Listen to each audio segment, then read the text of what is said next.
Hi hello, കുറേ നാളുകൾ കൂടിയിരുന്ന ഞങ്ങൾ നടത്തിയൊരു മൂന്നാർ ട്രിപ്പിൻ്റെ വിശേഷങ്ങളാണ് ഇന്ന് പങ്കുവയ്ക്കുന്നത്.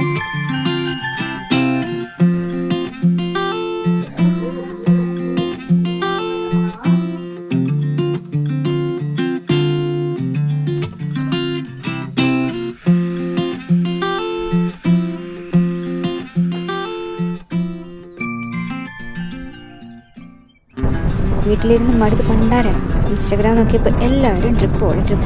അവസാനം ഞങ്ങളും തീരുമാനിച്ച് എങ്ങോട്ടെങ്കിലും പോയേക്കാവുന്നു. പിന്നെ എവിടെ പോകും എന്നുള്ളതായി. 2 ദിവസത്തെ സ്റ്റേ വേണം, വലിയ ചിലവും ആകരുത്. അങ്ങനെ അവസാനം എല്ലാവരെയും പോലെ ഞങ്ങൾ മൂന്നാറിലേക്ക് വിടാൻ തീരുമാനിച്ചു. മൂന്നാർ തിരഞ്ഞെടുക്കാൻ വേറെയും ഉണ്ട് കേട്ടോ. കാരണം കുഞ്ഞശ്ശിയോട് ട്രിപ്പിനെ പറ്റി പറഞ്ഞപ്പോൾ അവള് പറയാണ് അവൾക്ക് മഞ്ഞ് കാണണമെന്ന്. ഫ്രോസൺ കണ്ട് ഭ്രാന്ത് കയറി അവള് വീട്ടിൽ പ്രിൻസസ് എൽസയാന്ന് പറഞ്ഞാണ് നടപ്പ് തന്നെ. അതിലെ മഞ്ഞ് കണ്ട് അവൾക്കിപ്പോൾ മഞ്ഞിൽ കളിക്കണം. എല്ലാവരെയും പോലെ കുളു, മനാലി, കാശ്മീരൊക്കെ പ്ലാൻ ചെയ്തെങ്കിലും തൽക്കാലം അത് മടക്കി പോക്കറ്റിൽ വെച്ചു. വാരി എറിയുന്ന മണ്ണിൽ കളിക്കണമെന്നാണ് കുഞ്ഞശ്ശിയുടെ ആഗ്രഹം. പക്ഷെ വാരി എറിയുന്ന മഞ്ഞിനേക്കാൾ നല്ലത് പറക്കുന്ന മഞ്ഞാന്ന് ഒരു തരത്തിൽ പറഞ്ഞങ്ങ് ഫലിപ്പിച്ചു. എന്തായാലും മനസ്സോടെയാണെങ്കിലും പറക്കുന്ന മഞ്ഞിനെ കാണാൻ ആളും റെഡിയായി. അങ്ങനെ മനസ്സോടെയാണെങ്കിലും കുഞ്ഞശ്ശനെയും കൂട്ടി പറക്കുന്ന മഞ്ഞ് കാണാൻ വേണ്ടി ഞങ്ങൾ മൂന്നാറിലേക്ക് വെച്ചു പിടിച്ചു. ട്രിപ്പ് തുടങ്ങാനായിട്ട് തലേദിവസം തന്നെ ഞങ്ങൾ ചങ്ങനാശ്ശേരിയിലെത്തി. അതിനൊരു കാരണമുണ്ട് കേട്ടോ. ഈ ട്രിപ്പിൽ ഞങ്ങളുടെ കൂടെ കുഞ്ഞശ്ശേരി സ്വന്തം അളിയനും ഉണ്ടായിരുന്നു. അങ്ങനെ ചങ്ങനാശ്ശേരിയിൽ നിന്ന് പാലായിലൂടെ ഗൂഗിൾ കാണിച്ച ഏതൊക്കെയോ വഴികളിലൂടെ കയറി ഞങ്ങൾ അടിമാലിയിലെത്തി. അവിടുന്ന് മൂന്നാറിലേക്ക് കയറി. മൂന്നാർ പോകാൻ തീരുമാനിച്ചത് വെക്കേഷൻ ടൈമിലായതുകൊണ്ട് തന്നെ നല്ല തിരക്ക് ഞങ്ങൾ പ്രതീക്ഷിച്ചിരുന്നു. പക്ഷെ ചെറിയ തോതിൽ തിരക്കുണ്ടായിരുന്നു. രാവിലെ ഇറങ്ങി ഞങ്ങൾ വൈകിട്ടാണ് മൂന്നാർ എത്തിയത്.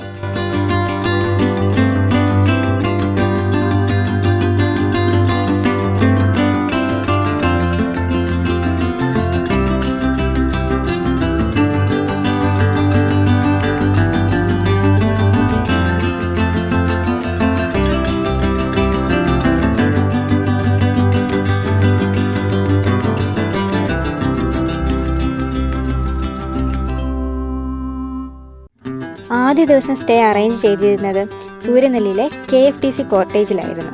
മൂന്നാർ സിറ്റിയിൽ നിന്ന് ഏകദേശം 25-30 കിലോമീറ്റർ അകലെയാണ് ഈ സ്ഥലം. അതുകൊണ്ട് തന്നെ സിറ്റിയിൽ തൊടാതെ ഗൂഗിൾ മാപ്പ് കാണിച്ച വഴിയിലൂടെ ഞങ്ങൾ പോയി. ആ വഴിയുണ്ടല്ലോ, ദുർഘടം പിടിച്ചൊരു വഴി, കുത്തനെയുള്ള കയറ്റം ഇറക്കും. ഇടയ്ക്കിടെ ഞങ്ങളുടെ കുഞ്ഞൻ ഐറ്റൻ ഒന്ന് ചറിഞ്ഞു നിന്നെങ്കിലും വളരെ സേഫായി ഗ്യാപ്പ് റോഡിൽ ചെന്നെത്തി.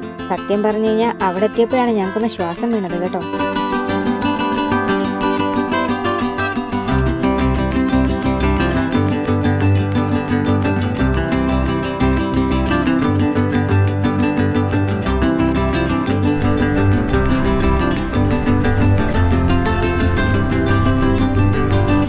അത്യാവശ്യം ചെറുതായിട്ട് അവിടെയും മഴ പെയ്യുന്നുണ്ടായിരുന്നതുകൊണ്ട് നേരെ ഞങ്ങൾ കോട്ടേജിലേക്ക് പോയി.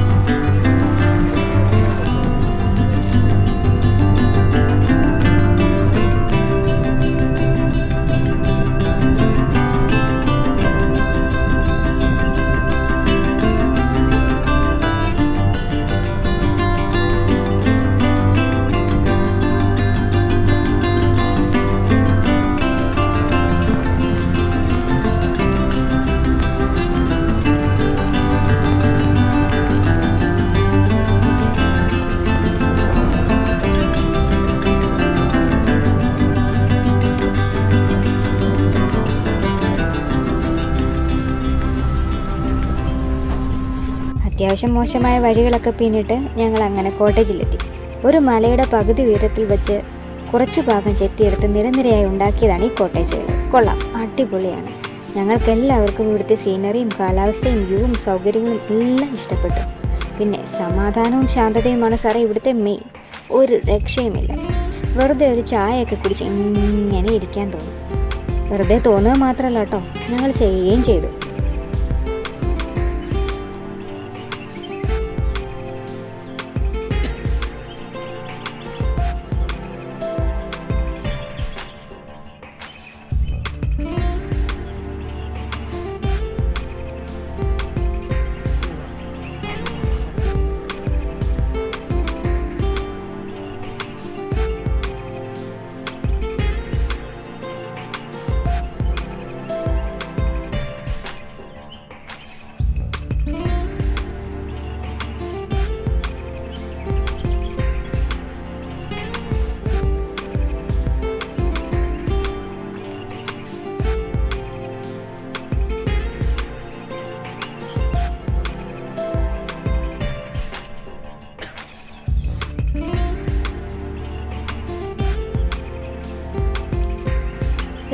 രൂപയാണ് കോട്ടേജിൻ്റെ 1 നൈറ്റ് റേറ്റ്. പക്ഷേ ഇവിടെ ഈവനിങ് ഫുഡില്ല കേട്ടോ.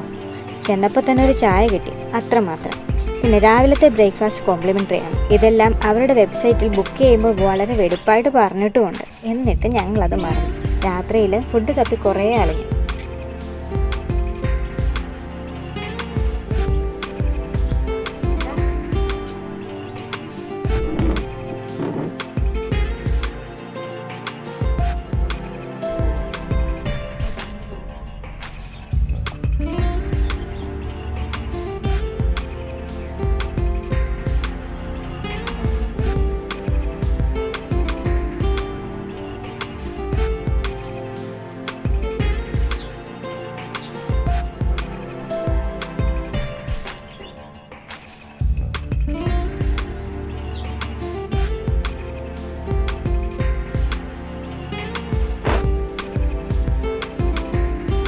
ഞങ്ങൾ ചെന്ന അന്ന് രാത്രിയിൽ ഞങ്ങളും വേറൊരു കപ്പിളും മാത്രമേ ഉണ്ടായിരുന്നുള്ളൂ. ബാക്കി കോട്ടേജുകളും ടെൻറ്റുകളും എല്ലാം ഒഴിഞ്ഞു കിടക്കുമായിരുന്നു. അതുകൊണ്ട് തന്നെ നമുക്കൊരു നല്ലൊരു പ്രൈവസി നമുക്ക് കിട്ടിയിരുന്നു. പിന്നെ ഇവിടെ ഫുഡ് കഴിക്കാനും ഒരു ക്യാമ്പ് ഫയർ നടത്താനുള്ള സൗകര്യങ്ങളെല്ലാം ഉണ്ട് കേട്ടോ. കൂടാതെ എന്താവശ്യത്തിനും അവിടുത്തെ സ്റ്റാഫിനെ വിളിച്ചാൽ അവർ റെഡിയാക്കി തരും. കോട്ടേജിൻ്റെ മുന്നിൽ നിന്ന് നേരെ നോക്കിയാൽ കാണുന്ന ആനയിറങ്കൽ ഡാമാണ് കേട്ടോ. ആ ഭാഗത്തേക്ക് നോക്കിയാൽ മഞ്ഞ് കയറി കിടക്കുന്നത് കാണാം. അത് കണ്ടപ്പോൾ കുഞ്ഞശ്ശിക്ക് സന്തോഷമായി. മൂന്നാറിൽ മഞ്ഞ് നിലത്ത് വീഴത്തില്ല, പറന്ന് നടക്കത്തേ ഉള്ളൂ എന്ന് പറഞ്ഞപ്പോൾ അവളും വിശ്വസിച്ചു. ഇപ്പോൾ കണ്ടപ്പോൾ അവൾക്ക് ഇഷ്ടപ്പെടുകയും ചെയ്തു. തൽക്കാലം രക്ഷപ്പെട്ടു.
പിന്നെ നമ്മുടെ കോട്ടേജിന് ചുറ്റും ഒരു വയലറ്റ് നിറത്തിലുള്ള പൂച്ചെടികളുണ്ട് കേട്ടോ.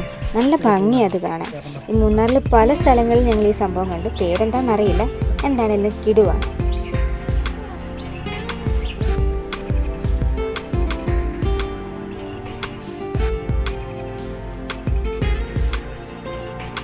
അങ്ങനെ രാത്രിയായി. യാത്രയുടെ ക്ഷീണം എല്ലാവർക്കും ഉണ്ടായിരുന്നതുകൊണ്ട് പെട്ടെന്ന് ഞങ്ങൾ ഉറങ്ങിപ്പോയി. അങ്ങനെ 6 ദിവസം അവസാനിച്ചു.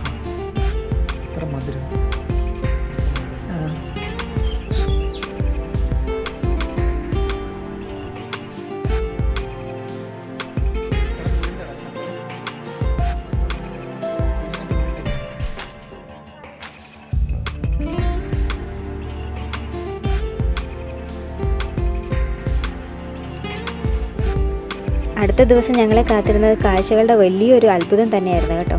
രാവിലെ എഴുന്നേറ്റു. കോട്ടേജ് തുറന്നു കഴിഞ്ഞപ്പോൾ വളരെ മനോഹരമായ കാഴ്ചകളായിരുന്നു ഞങ്ങളെ കാത്തിരുന്നത്. കാലാവസ്ഥ നല്ലതായിരുന്നത് കൊണ്ട് തന്നെ ഞങ്ങൾ അതുവഴി ഇതുവഴിയെല്ലാം കുറേ നേരം നടന്നു, പുറത്തിരുന്നു. പിന്നെ അത് കഴിഞ്ഞ് ബ്രേക്ക്ഫാസ്റ്റ് അവിടെ ഉണ്ടായിരുന്നു. പുട്ടും കടലയും പപ്പടവും ആയിരുന്നു ബ്രേക്ക്ഫാസ്റ്റ്.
തേയിലത്തോട്ടങ്ങൾക്കിടയിൽ കൂടെ ഒന്ന് നടക്കാൻ പോകും. ഈ തേയിലത്തോട്ടത്തിനടുത്ത് തന്നെ ഒരു ഏലത്തോട്ടം ഉണ്ടായിരുന്നു. അങ്ങനെ തേയിലത്തോട്ടവും ഏലത്തോട്ടവും എല്ലാം എക്സ്പ്ലോർ ചെയ്തതിന് ശേഷം ഞങ്ങൾ തിരിച്ച് റൂമിലെത്തി. ഒന്ന് ഫ്രഷ് ആയ ശേഷം റൂം വെക്കേറ്റ് ചെയ്തു.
നേരെ നോക്കി നടന്നോളാം.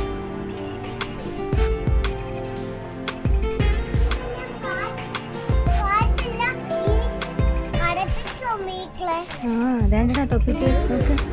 ചെല്ലേ പിടി.